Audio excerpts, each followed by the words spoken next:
Good evening students. आज की class में हम लोग पढ़ेंगे मंदिरों, मस्जिदों और हौजों का निर्माण। तो मंदिरों और मस्जिद का निर्माण बहुत ही सुंदर तरीके से होता था। अब देखिए सुंदर तरीके से क्यों किया जाता था, क्योंकि ये उपासना के स्थल थे। उपासना मतलब पूजा स्थल थे। उपासना के स्थल थे, पूजा स्थल थे। वे अपने संरक्षक की शक्ति, धन, वैभव तथा भक्ति भाव का भी प्रदर्शन करते थे।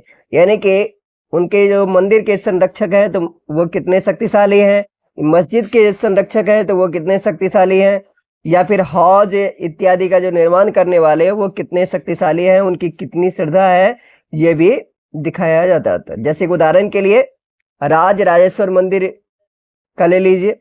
एक अभिलेख से इस बात का संकेत मिलता है कि इस मंदिर का निर्माण राजा राजदेव ने अपने देवता राज राजेश्वरम की उपासना के लिए किया था। अब देखिए यहाँ पे एक बात है आपको स्पष्ट समझ में आएगी कि राजदेव राजा राजदेव, इसीलिए मंदिर का नाम क्या रखा इन्होंने, राज राजेश्वरम। यहाँ पे ध्यान देने वाली बात क्या है कि राजा और उसके देवता के नाम काफी मिलते जुलते थे। जैसा कि अभी मैंने आपको बताया, राजा ने इस तरह का नाम इसलिए रखा क्योंकि यह मंगलकारी था और राजा स्वयं को ईश्वर के रूप में दिखाना चाहते थे। ये दिखाना चाहते थे कि मैं जो हूँ वो क्या हूँ, ईश्वर के प्रतिनिधि, यानी कि रिप्रेजेंटेटिव ऑफ गॉड हूँ। धार्मिक अनुष्ठान के जरिए मंदिर में एक देवता यानी कि राजा राजदेव और दूसरे देवता राजेश्वरम का सम्मान करता था। अब इसके बाद है क्या, सभी विशालतम मंदिरों का निर्माण राजाओं ने करवाया था। मंदिरों के अन्य लघु देवता शासक के सहयोगियों और अधीनस्थों, अधीनस्थ का मतलब होता है जो उसके अंदर काम करते हैं, उसके नीचे काम करने वाले, अंडर में काम करने वाले देवी देवता थे। एक मंदिर शासक और उसके सहयोगियों द्वारा शासित विश्व का एक लघु रूप ही था। यानी कि यह मंदिर क्या दिखाता था कि शासक और उसके सहयोगी का जो संसार है उसका एक छोटा सा नमूना। जिस तरह से वे राजकीय मंदिरों में इकट्ठे होकर अपने देवताओं की उपासना करते थे, ऐसा प्रतीत होता था कि मानो उन्होंने देवताओं के न्याय प्रिय शासन को पृथ्वी पर ला दिया हो।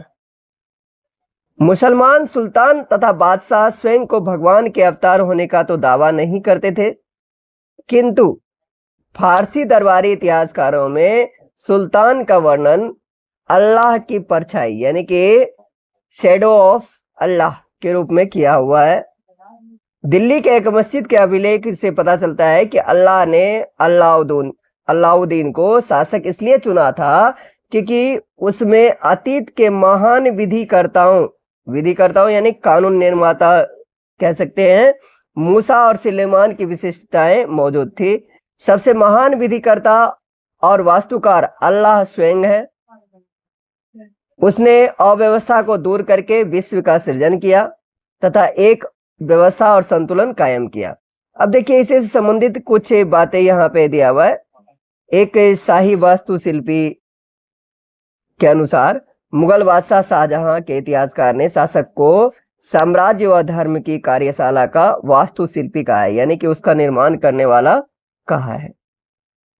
अब ये यहाँ पे जो आप देख रहे हैं ये चित्र है शाहजहानाबाद के जहाँ पे शाहजहां की जो नई राजधानी थी शाहजहानाबाद, वहाँ के एक मस्जिद का चित्र है, जामी मस्जिद, यानी जिसको बाद में जामा मस्जिद कहा जाने लगा।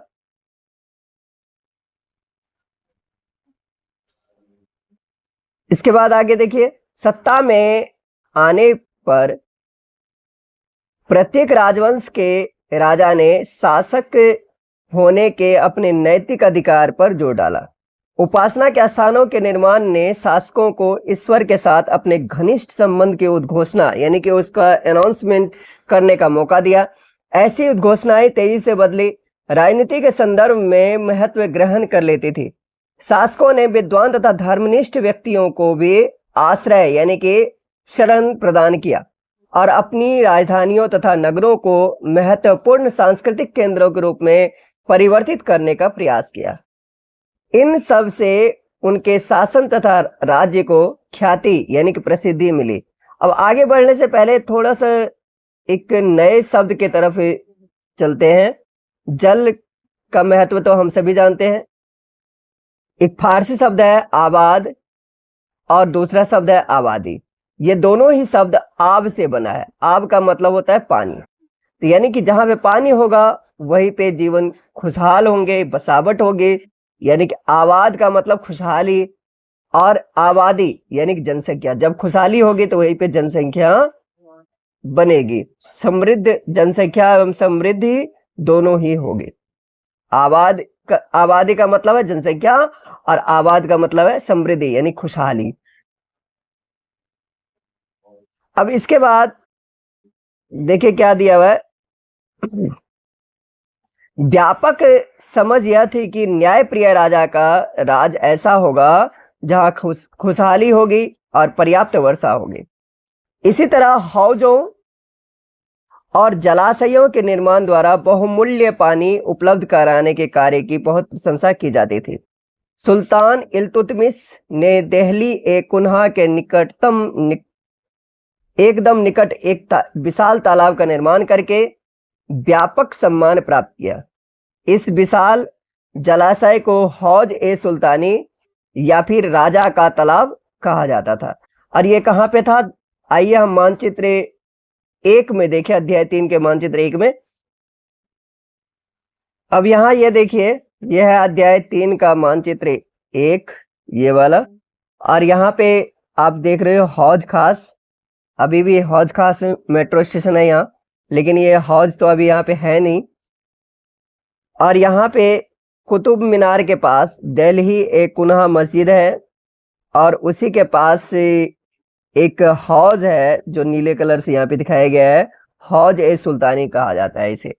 इसका निर्माण किसने करवाया था? तो इल्तुतमिश ने करवाया था। शासक प्रायः सामान्य लोगों के लिए बड़े और छोटे हौजों के तालाबों का निर्माण करवाते थे। कभी कभी वे किसी मंदिर मस्जिद, चित्र 7 में देखिए, चित्र 7 ये है। और इस भाग में ये जो देख रहे हैं आप, ये सीढ़ी नुमा ये हौज है। ये अंदर जाके इसमें स्नान नहाने वगैरह के लिए इसका प्रयोग किया जाता था। गुरुद्वारे में जैसे कि ये देख रहे हैं चित्र 8 है, ये एक गुरुद्वारा है हरमंदिर साहिब। और इसका ये सरोवर है, ये पवित्र सरोवर है। इसी को स्वर्ण मंदिर के नाम से भी जानते हैं। ये अमृतसर में बहुत ही दर्शनीय स्थल है। वास्तव में यहाँ पे जाने के बाद शांति मिलती है। मंदिरों को, अब अगला टॉपिक है, मंदिरों को क्यों नष्ट किया गया? आखिर मंदिर को नष्ट करने के पीछे क्या कारण था? देखिए, किसी भी जगह को नष्ट आजकल हम क्यों करते हैं?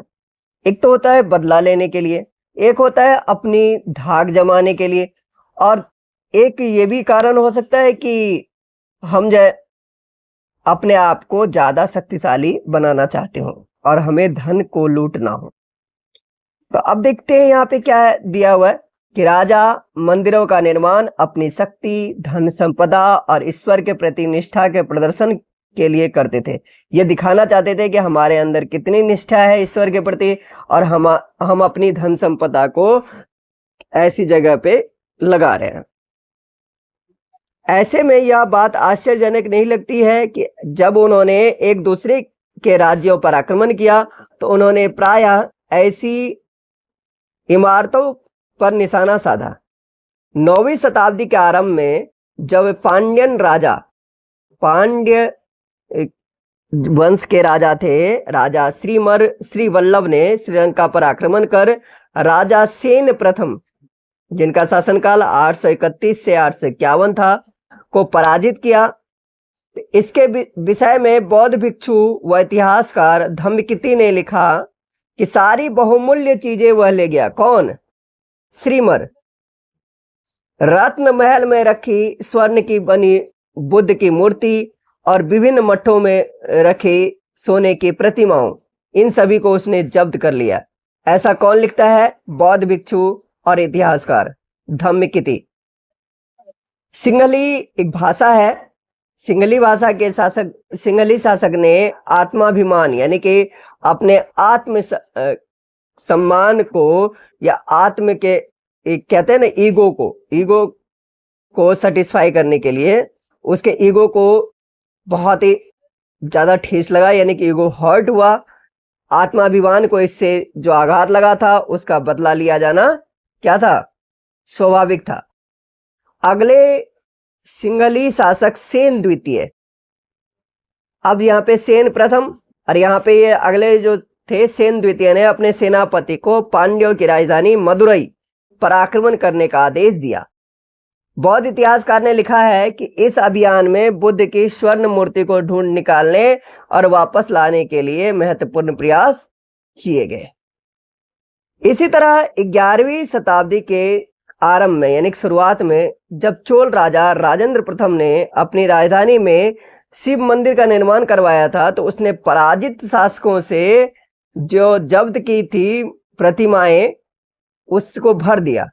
एक अधूरी सूची में ये बातें पता चलती है कि चालुक्यों से प्राप्त एक सूर्य पीठिका, एक गणेश मूर्ति तथा दुर्गा की कई मूर्तियां, पूर्वी चालुक्यों से प्राप्त एक नंदी मूर्ति, उड़ीसा के कलिंगों से प्राप्त भैरव जो कि शिव के एक रूप माने जाते हैं तथा भैरवी की एक प्रतिमा तथा बंगाल के पालों से प्राप्त काली की मूर्ति को उन्होंने अपने इस शिव मंदिर में रखा। गजनी का सुल्तान महमूद राजेंद्र प्रथम का समकालीन था, यानी कि उसी समय का राजा था।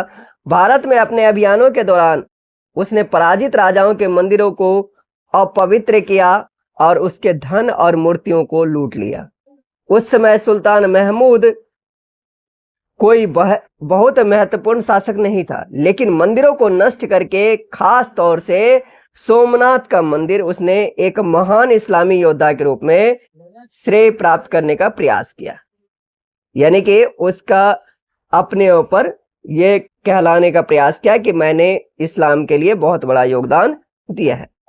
मध्ययुगीन राजनीतिक संस्कृति में ज्यादातर शासक अपने राजनीतिक बल व सैनिक सफलता का प्रदर्शन पराजित शासकों के उपासना स्थलों पर आक्रमण करके और उन्हें लूट कर करते थे। तो अभी के लिए फिलहाल इतना ही। अगले भाग में हम लोग पढ़ेंगे बाग, मकबरे तथा किला, और इसी में हम लोग पढ़ेंगे चार बाग क्या था, आखिर उसे चार बाग क्यों कहते थे।